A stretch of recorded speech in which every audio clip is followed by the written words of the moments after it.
Nada me faltará nesta vida. O Salmo 23 é talvez o segundo salmo mais lido da Bíblia, perdendo somente para o 91. Hoje faremos uma explanação do Salmo 23. Em primeiro lugar, segundo alguns historiadores e especialistas do assunto, Davi escreveu o Salmo 23 quando ainda era bem jovem. Por isso ele faz alusão ao pastor, a pastos verdejantes, vara, cajado, e termina dizendo que a bondade e a misericórdia o seguirão todos os dias da sua vida. Entendendo um pouco mais sobre este assunto, nós podemos passar para a explicação do Salmo 23. Diz o texto que o Senhor é o meu pastor, nada me faltará. Este é o versículo mais conhecido e, consequentemente, o que mais é interpretado de diversas formas.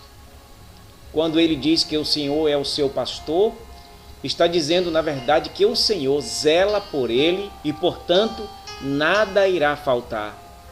Não faltaram tribulações, dificuldades, não faltaram na vida de Davi angústias, mas também vitórias, alegrias, tristezas e muito mais na vida dele.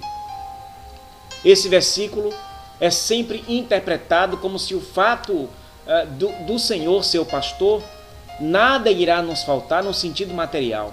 No entanto, meus irmãos e minhas irmãs, se olharmos o contexto dos versículos seguintes, ele diz: deitar-me faz em verdes pastos, guia-me mansamente às águas tranquilas, refrigera minha alma, guia-me pelas veredas da justiça por amor do seu nome. Ainda que eu ande pelo vale da sombra da morte, não temeria mal algum, porque tu estás comigo. A tua vara e o teu cajado me consolam. O mesmo que eu faz deitar em verdes pastos e que refrigera a sua alma, está com ele no vale da sombra da morte. Vocês prestaram atenção nesse texto, irmãos? Neste versículo? Ainda que eu ande pelo vale da sombra da morte, não temerei mal algum, porque tu estás comigo. Portanto, meus queridos e queridas irmãs, nada nos faltará. Não faltará aflições, vitórias, derrotas, alegrias e tristezas. Mas se tivermos a consciência de que o Senhor é quem zela por nós, não devemos temer mal algum, porque Ele estará conosco. Nosso Deus está conosco. Eis o Deus conosco, é o Deus, o Emanuel, aquilo que Cristo disse lá em Mateus. Eu sou o Emanuel, que quer dizer o Deus conosco. Deus veio nos visitar através de Jesus. O versículo seguinte diz: deitar-me faz em verdes pastos, guia-me mansamente às águas tranquilas. A vida com Deus não é só aflições e lutas. Ou seja, Deus sabe que às vezes o melhor a fazer é descansar na presença do Senhor. Deus entende a sua situação, da mesma forma que ele fazia Davi deitar em verdes pastos e o guiava para águas tranquilas, ele também fará por você e por mim, meu irmão.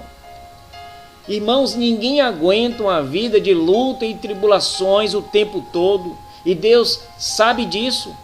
Existem os momentos da tempestade, mas também existem os momentos em que as águas estão tranquilas.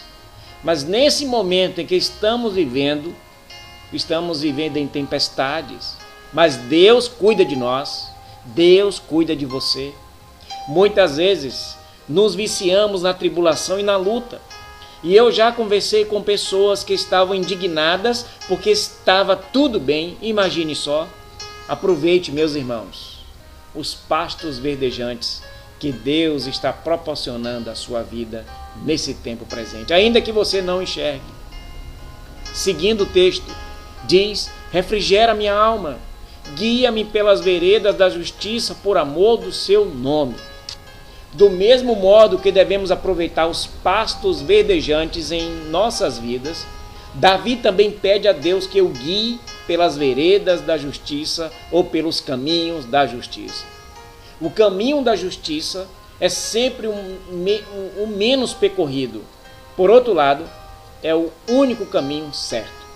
Andar pelo caminho da justiça significa agir conforme Jesus agiu.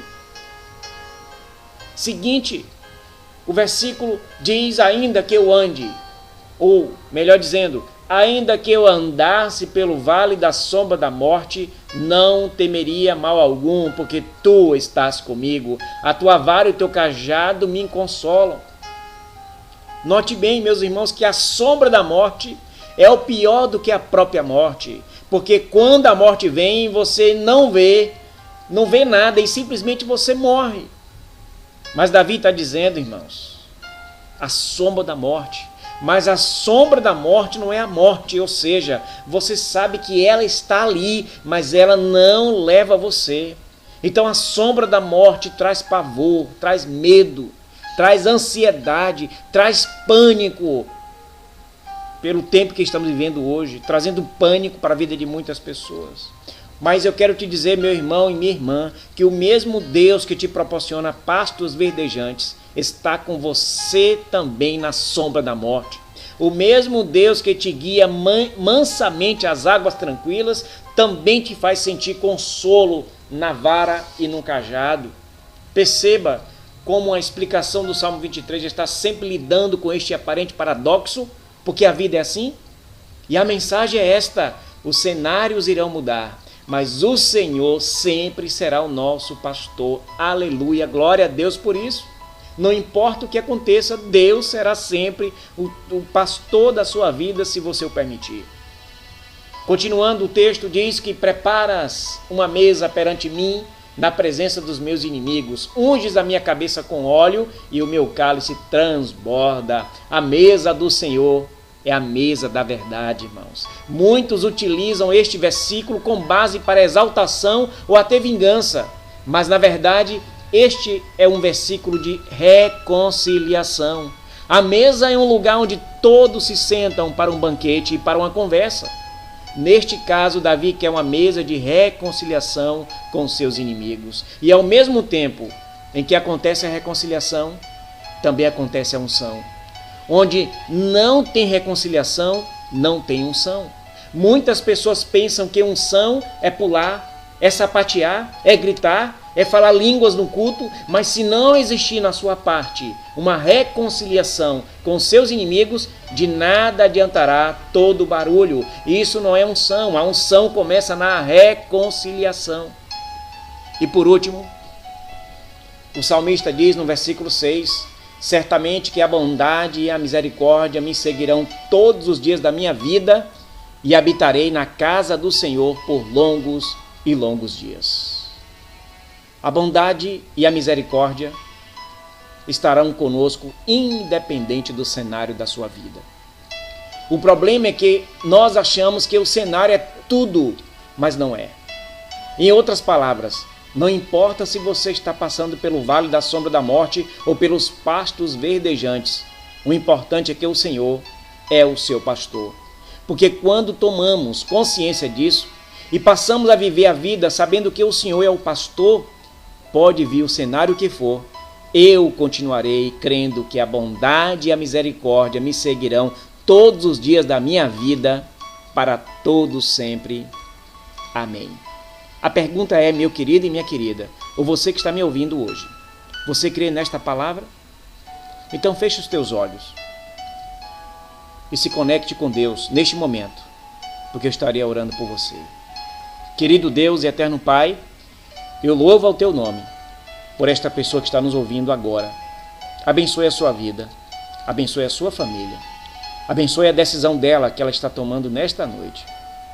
Se for uma decisão de reconciliação contigo, se for uma decisão de entregar a vida a Jesus, Pai, que essa decisão seja uma decisão sincera.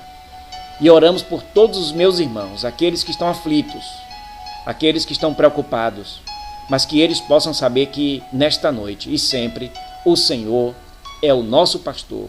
O Senhor é o pastor dele e dela. O Senhor é o pastor desta família que está reunida aí neste lugar. É a oração que te fazemos Em nome e pelo amor de Jesus. Amém.